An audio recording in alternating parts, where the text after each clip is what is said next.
অভিন্ন পৰিৱেশৰ কাৰণে দুটা উদাহৰণ ল'ম। এটা হৈছে কমল।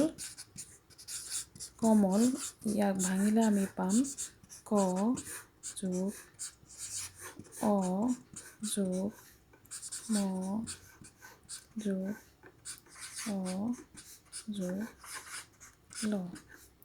আন এটা শব্দ আমি পাম ল'ম কদল।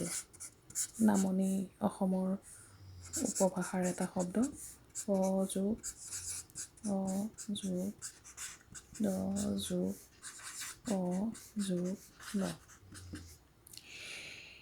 এটা লৈছোঁ কমল, আনটো হৈছে কদল। এটা আমি নামনি অসমৰ উপভাষাৰ এটা শব্দ লৈছোঁ। এই দুয়োটা আমি ভাঙিলে পাম এনেকুৱা ধৰণৰ দুটা গাঁথনি।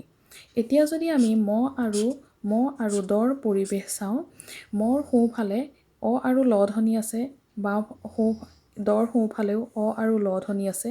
মৰ বাওঁফালে যি ধ্বনি আছে, দৰ বাওঁফালেও একেই ধ্বনি আছে, ক আৰু অ। কিন্তু আগৰ উদাহৰণত একেই ধ্বনি নাছিল। এটাত ক আছিল, এটাত প আছিল। কিন্তু ইয়াত সম্পূৰ্ণ একেই ধ্বনি আছে। এনেকৈ সম্পূৰ্ণ একেই ধ্বনি থকা পৰিৱেশটোক কোৱা হয় অভিন্ন পৰিৱেশ। অভিন্ন মানে কোনো ভিন্নতা নোহোৱা, অভিন্ন একেবাৰে একেই। গতিকে ম আৰু দৰ পৰিৱেশ হৈছে অভিন্ন পৰিৱেশ। এইটো হৈছে সদৃশ পৰিৱেশৰ উদাহৰণ, এইটো হৈছে অভিন্ন পৰিৱেশৰ উদাহৰণ। এতিয়া আমি পাইছিলোঁ যে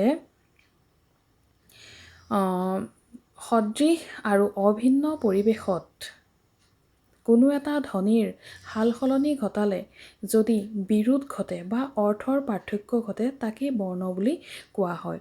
এতিয়া অদল বদল কৰিলে এই ৰটো যদি আমি ইয়ালৈ লৈ আনো, এই ৰটো যদি আমি ইয়ালৈ লৈ আহোঁ, তেতিয়াহ'লে আমি শব্দটো পাম প ৰ ম, পৰম। ইয়াৰো অৰ্থ আছে, তাৰমানে অৰ্থৰ সালসলনি ঘটাইছে। আকৌ এই লটো যদি আমি ৰৰ সলনি আমি ব্যৱহাৰ কৰোঁ, তেতিয়া আমি পাম ক ল ম, কলম। তাৰমানে ই লিখাৰ সঁজুলি বুজাইছে।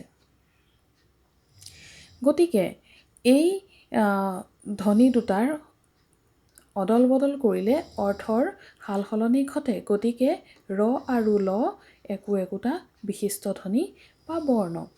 আমি এইটো উদাহৰণত চাম কমল আৰু কদল। এই ধ্বনিটো যদি ইয়াত দিওঁ, তেতিয়াহ'লে ই হ'ব কদল। ইয়াৰো অৰ্থ থাকিব। কদল মানে হৈছে নামনি অসমৰ উপভাষাত কোৰ, কদাল বুলি কয়, কদল বুলিও কয়। আৰু এইটো হ'ব কমল।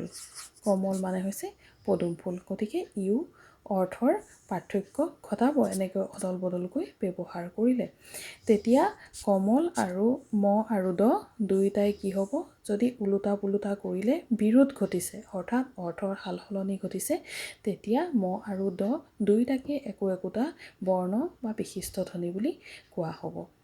এতিয়া সদৃশ আৰু অভিন্ন পৰিৱেশ বুজিলা তোমালোকে। সদৃশ আৰু অভিন্ন পৰিৱেশত বিৰোধ ঘটা ধ্বনিকেই বিশিষ্ট ধ্বনি বুলি কোৱা হয়। ই বিৰোধ ঘটিছে, অৰ্থাৎ অদল বদল কৰিলে অৰ্থৰ পাৰ্থক্য ঘটিছে, সেইকাৰণে ই বিশিষ্ট ধ্বনি বা বৰ্ণ।